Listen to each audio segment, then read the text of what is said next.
जय Hind friends. Math वाली अपनी पीओआई की सीरीज में कुछ और अच्छे अच्छे क्वेश्चन है जो एग्जाम पॉइंट ऑफ व्यू से इम्पोर्टेंट हैं और पहले भी एग्जाम में आए हुए हैं और आगे भी आने की पूरी पूरी संभावना है। और इम्पोर्टेंट इसलिए है कि बहुत ही कम लोगों ने इनको अटेम्प्ट कर रखे हैं और उन बहुत ही कम अटेम्प्ट नहीं करने वालों में से एक मैं भी हूँ। कुछ भाइयों ने मुझे थोड़े दिन पहले कमेंट किया था, वो बोल रहे थे भाई तुमने भी तो अटेम्प्ट नहीं किया। हाँ, मैंने भी अटेम्प्ट नहीं किया, तभी तो करवा रखा है, तभी तो वापस सीख रहे हैं इन चीज़ों को। तो चलो बिना टाइम वेस्ट किए शुरू करते हैं। निम्नलिखित वर्त आरेख एक कंपनी के विभिन्न विभाग में 1600 कर्मचारियों के परसेंटेज विवरण को दर्शाता है। तालिका विभिन्न विभागों में पुरुष और महिला कर्मचारियों के अनुपात को दर्शाती है। जानकारी का अध्ययन करें और निम्नलिखित प्रश्न का उत्तर दें। पाई चार्ट अपन को दे रखा है ना। क्वेश्चन तो दिखना चाहिए। हाँ, उत्पादन विभाग में कर्मचारियों की संख्या का, तो उत्पादन विभाग में कितने कर्मचारी हैं? 30% हैं। अपन इसको परसेंटेज में ले लेंगे तो अपने आंसर तक पहुंच जाएंगे, क्योंकि रियल वैल्यू अपन को आंसर में पूछी नहीं है। ऑप्शन भी परसेंटेज में दे रखा है, तो अपन वो ऊपर जो 1600 दे रखा है उसकी अपन को जरूरत नहीं है इस क्वेश्चन में। तो उत्पादन विभाग में कर्मचारियों की संख्या का सभी विभाग में महिला कर्मचारियों की संख्या से परसेंटेज पूछा है। तो सभी विभाग में महिला कर्मचारी कितनी है? देखो यार, सबसे पहले एचआर में कितने परसेंट है? 8% लोग है। 8% का महिला कितनी है? 5 है 8 में से, है ना। तो कितनी होगी महिला? 5 होगी। दूसरा वाला आईटी विभाग में कितने हैं? 15% है। तो 15% का महिला कितनी है? 3 5 में से, है ना। तो ये कितने बन गए? 9। और आईटी हो गया। उसके बाद अकाउंट्स में कितने हैं? 25%। तो 25% में महिला कितनी है? 7 10 में से। तो ये कितना आ जाएगा? 2.5 गुणा 7 17.5 17.5, है ना। और उसके बाद मार्केटिंग में कितने हैं? 22। तो 22 का 4 फीमेल है 11 में से, तो ये आ जाएगा 2 8 8 फीमेल यहाँ होगी। और प्रोडक्शन में कितनी महिलाएं हैं? प्रोडक्शन में 3 यूनिट है, एक्चुअली में है 30%। 30% का 3 यूनिट है 8 में से, है ना। तो ये बनेगा 30 3 90 90/8 यानी 45/4 यानी कि 4 एकम 4 4 एकम 4 2 5 11.25, है ना। अब टोटल महिलाएं कितनी होगी? जोड़ो, 5 और 9 14, 14 और 8 22, 22 और 11 33, 33 और 17 50, और 0.5 ये है और 0.25 ये है। तो 50.75, मतलब ये फीमेल है नीचे वाली, ऊपर वाले प्रोडक्शन में टोटल है, और ये इसका कितना परसेंट है, ये अपन से पूछा था। अब एक छोटी सी बात ध्यान दो, इतना तो अपन को निकालना ही पड़ेगा, चाहे कोई भी हो, चाहे रैंक लाने वाला बच्चा हो चाहे नॉर्मल बच्चा हो, है ना। अपन अपने देखा कि यार ऊपर तो आ रहा है अपना 30, नीचे आ रहा है अपना 50.75 और गुणा 100। अब इसको कैलकुलेशन किए बिना अपन कैसे करें? देखो यार, इसको 30 ऊपर वाला 30 है, नीचे वाला 50 से थोड़ा बड़ा है, मैं इसको 50 ही मान रहा हूँ। तो ये आ जाएगा 3/5, और 3/5 कितना होता है? 60% होता है ना। अब नीचे वाला 50 से थोड़ा बड़ा है, तो इसका मतलब आंसर 60% से थोड़ा छोटा आएगा, और 60% से थोड़ा छोटा ए तो बिल्कुल नहीं है, और बी बहुत छोटा है, सी तो और भी छोटा है। एक ही ऑप्शन है अपना 59.1। तो यही अपना आंसर बनेगा, ज़्यादा पूरा सॉल्व करने की जरूरत नहीं है। नेक्स्ट क्वेश्चन है ये देखो, CHSL 2024 का। आर 6 इकाई लंबाई वाली एक छड़ को 2 इकाई और 3 इकाई त्रिज्या वाले 2 वृत्तों की उभयनिष्ठ आंतरिक स्पर्श रेखा के रूप में प्रयोग करना चाहता है। तो वृत्तों के केंद्र के बीच की अधिकतम दूरी क्या हो सकती है? तो उभयनिष्ठ स्पर्श रेखा निकालने का फॉर्मूला अपन ने पढ़ा है कि वो होता है d² माइनस बड़ा आर प्लस छोटा आर का होल स्क्वायर और इसका अंडर रूट। ये इसका फॉर्मूला होता है। तो बस कुछ नहीं है, फॉर्मूले में वैल्यू रख देंगे। बस यहाँ पर अपन को स्पर्शरेखा की लंबाई दे रखी है, वो कितनी है 6 यूनिट, है ना। और बराबर डी, जो दोनों वृत्तों के केंद्रों के बीच की दूरी अपन से पूछी है, √d² माइनस बड़ा आर कितना है 3 और छोटा आर कितना है 2, 3 और 2 5, 5 का वर्ग हो जाएगा 25। ठीक है, इतनी बात अपन यहाँ लिख सकते हैं। आगे इसको और सोल्व करेंगे तो ये बनेगा, ये रूट हटाने के लिए अपन इसको इधर स्क्वायर कर देंगे तो ये आ जाएगा 36 बराबर d² माइनस 25। अब ये 25 इधर आगे प्लस का हो जाएगा तो 36 और 25 कितना बनता है 61 बराबर d² और d के ऊपर का स्क्वायर घटाएंगे तो ये बन जाएगा 61 रूट बराबर ये d। और ये अपन से पूछा था कि d की वैल्यू कितनी होगी केंद्रों के बीच की दूरी, तो 61 आ जाएगा। ये अपना आंसर है। ये भी अच्छा सवाल था, देखो कितने कम लोगों ने अटेम्प्ट किया था, मेरे से भी नहीं हुआ था। चलो नेक्स्ट क्वेश्चन पे बढ़ते हैं। आज का अगला सवाल, ये देखो DI वही की वही है, लेकिन वो CGL में पूछा गया था, ये सिलेक्शन पोस्ट में पूछा गया था। ये देखो होते हैं ना प्रीवियस ईयर रिपीट, वो क्यों DI है same to same, same data पे, बस इसमें बात अलग पूछ रखी है। ये 10 फरवरी 2022 को सिलेक्शन पोस्ट के 12th लेवल पे पूछा गया था, और वो सवाल जो सबसे पहला सवाल था आज का, वो CGL 2024 में पूछा गया था। सवाल सेम टू सेम है ना।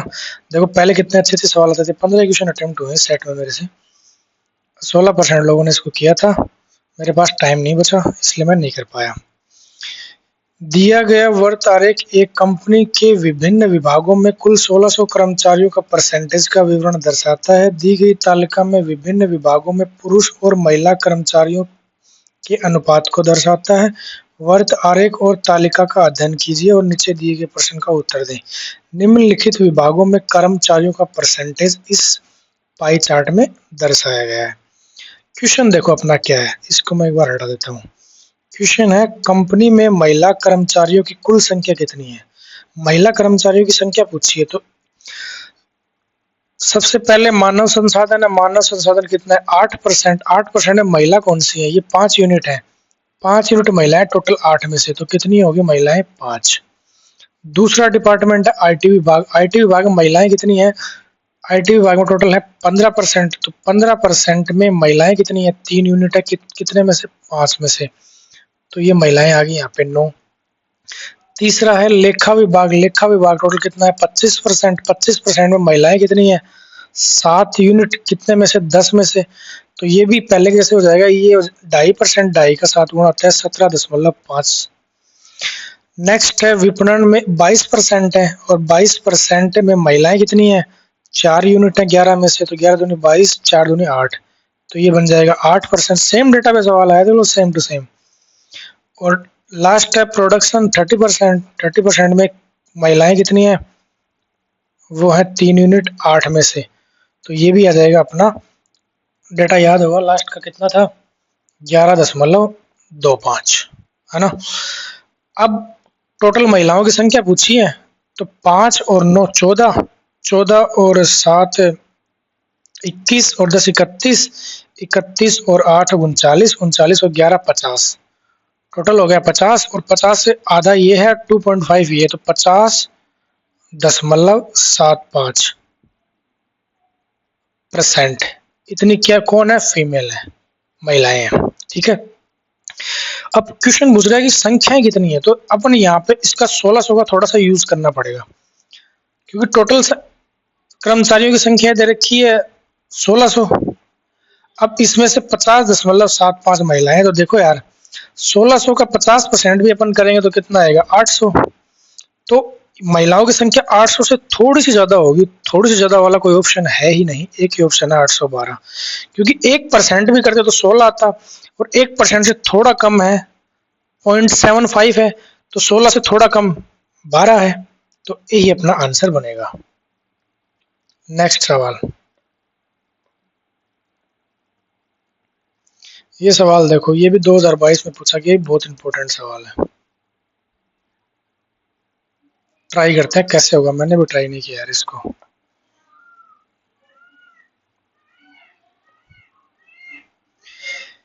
एक व्यक्ति जड़ से P स्थान तक 130 किलोमीटर प्रति घंटा की औसत गति से यात्रा करता है। ये जड़ कोई स्थान है, यहाँ से वो P तक जाता है, और स्पीड उसकी होती है 130 किलोमीटर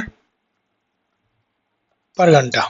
ठीक है, वह पहली 75% की दूरी 2/3 समय में तय करता है। 75% की जो दूरी है वो 2/3 समय में, यानी टोटल समय अगर उसको 3 लगता है तो 2/3 यानी 2 यूनिट समय में वो 75% दूरी ट्रेवल कर लेता है, और शेष दूरी को x किलोमीटर प्रति घंटा की गति से तय करता है। तो 2x का मान अपन को बताना है। अब ये कैसे होगा? 75% की दूरी 2 यूनिट टाइम में, तो डिस्टेंस कितनी ट्रेवल की उसने? 75%, 2 यूनिट टाइम लिया, तो यहाँ पे स्पीड कितनी आ जाएगी उसकी? तो वो आ जाएगी 37.5, है ना, यूनिट।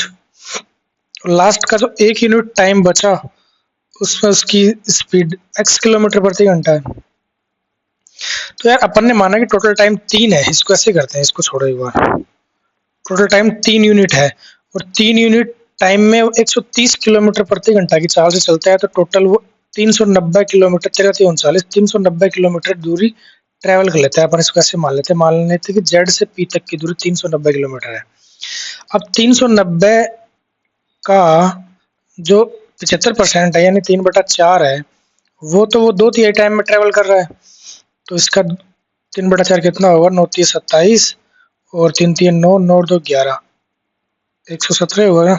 हाँ, बटा 4, 4 का भाग देंगे तो 4×2 8, 3 7, 4×9 36, फिर 4×2 8, और 4×5 20, मतलब 292.5 किलोमीटर की जो दूरी है ना, वो तो वो 2/3 समय में ट्रेवल कर लेता है। अब दूरी बची कितनी? 390 में से, 390 में से अपने पास दूरी बची है वो 0, 5, 9 में से 2 गया 7, और 18 में से 9 गया 9, 97.5 किलोमीटर की दूरी बची है ना। और वो दूरी चलता है वो x की चाल से, यानी कि वो 1 यूनिट समय में। तो इसका मतलब यही इसकी स्पीड आ जाएगी 1 घंटे की, 97.5 किलोमीटर पर घंटा। तो उस यहाँ पे x का मान भी यही आ जाएगा। तो उसने पूछा है 2x का मान कितना होगा, तो 97 को 2 से अपन गुणा करेंगे तो कितना आ जाएगा? 97 कितना होता है? 194 होता है क्या? हाँ, 7×2 14, 194, 195 आ जाएगा। अपना आंसर आएगा सी। एक बार मैं वापस बता देता हूँ, थोड़ा समझ में नहीं आया होगा। जेड से पी तक की डिस्टेंस ट्रेवल करता है, स्पीड होती है 130 किलोमीटर प्रति घंटा। अपन ने माना कि वो बोल रहा है कि 2/3 समय में, तो अपन ने मान लिया कि टोटल समय 3 यूनिट है। अगर 3 यूनिट समय में वो 130 किलोमीटर की चाल से चलेगा तो 390 किलोमीटर की दूरी ट्रेवल कर लेगा। बिल्कुल। अब 390 किलोमीटर की दूरी में से उसने बोला है कि पहले 75% की दूरी, यानी कि 390 का 75%, वो जो आएगा 292.5 आएगा। इतनी दूरी के लिए वो 2 यूनिट टाइम ले रहा है। तो बचा टाइम कितना है? 1 यूनिट टाइम। 1 यूनिट टाइम के लिए उसको कितनी दूरी चलनी पड़ेगी? वो चलनी पड़ेगी 97.5 किलोमीटर। इसका मतलब कि लास्ट का जो 1 यूनिट घंटा बचा है ना, 1 घंटा बचा है ना, वो उसमें वो 97.5 किलोमीटर की दूरी चलेगा। तो लास्ट में उसकी स्पीड कितनी होगी? जो एक्स पूछा है, एक्स शेष दूरी वो आ जाएगी 97.5 किलोमीटर पर घंटा। तो उसने 2x का मान पूछा, तो 97.5 को अपन 2 से गुणा कर देंगे तो वो आ जाएगा 7×2 14, और 9×2 18, 18×1 19, 194, और आधा 1, 195 अपना आंसर आ जाएगा। यही पूछा था इसमें। चलो नेक्स्ट सवाल पर बढ़ते हैं। नेक्स्ट सवाल है अपना इलेक्शन वाला। हालांकि बहुत से लोगों ने कर तो लिया था, लेकिन सवाल थोड़ा मुझे अच्छा लगा, इसलिए मैं इसको लेके आ गया। एक चुनाव में केवल 2 उम्मीदवार थे, एक तो ए था, एक बी था। 12% मतदाताओं ने अपना मत नहीं डाला। कुल मतों का 60% प्राप्त करके विजेता अपने प्रतिद्वंदी को 1200 मतों से हराता है। अपन मान लेते हैं कि ए विनर है, तो ए विनर है, ए को कुल मतों का 60% मिला है। ये लाइन इंपॉर्टेंट है, कुल मतों का 60%। तो ए को मिला है 60%, और वो बी को हरा रहा है कितने मतों से? 1200 मतों से। ठीक है, अब बी को कितना मिला है? तो टोटल 100% थे, 100% में से 12% लोगों ने तो अपने वोट ही नहीं डाले, तो डाले कितने ने? 88% लोगों ने। 88% में से 60% तो ए को मिल गए, तो बचे कितने? 28%। 28% किसको मिलेंगे? वो बी को मिलेंगे, है ना। इसको 28% मिले टोटल का, तो इसको 28 मिले, इसको 60 मिले। इसका अंतर कितना है? 2 और 5 3 32% का, और 32% का अंतर एक्चुअली में 1200 है। तो 1% की वैल्यू यहाँ पर आ जाएगी 1200 बट्टा 32। तो 100% की वैल्यू अपन से पूछी है, क्योंकि उसने ये पूछा है कि कुल मतों की संख्या ज्ञात करो। कुल मतों की संख्या ज्ञात करो, तो अपन इसको काटेंगे 4 से, तो 4 3 12, और 4 से काटेंगे तो आ जाएगा 8। ठीक है, उसके बाद में फिर से 4 से काट देंगे तो 2 आ जाएगा, 4 से काट देंगे तो यहाँ पे 25 आ जाएगा, और 25 3 75 होता है, तो ये आ जाएगा 7500 बट्टा 2। अब 7500 में 2 का भाग देंगे तो कितना आएगा? 2 3 6 3750 आ जाएगा। तो बी अपना आंसर बनेगा। एक ही सवाल था, बड़ा ही अच्छा सवाल था, मेरी शिफ्ट में मेरे से स्किप हो गया। आगे बढ़ते हैं, और है क्या क्वेश्चन? हाँ, बस यही है, आज का लास्ट यही है, और मिलते हैं कल फिर कुछ और अच्छे अच्छे क्वेश्चन के साथ। अगर सेशन अच्छा लगता है तो जुड़े रहें, और कुछ सीख सकते हैं तो सीखते रहें। और इन क्वेश्चन को करने की इससे बेस्ट अप्रोच अगर आपको आती है तो कमेंट जरूर करें।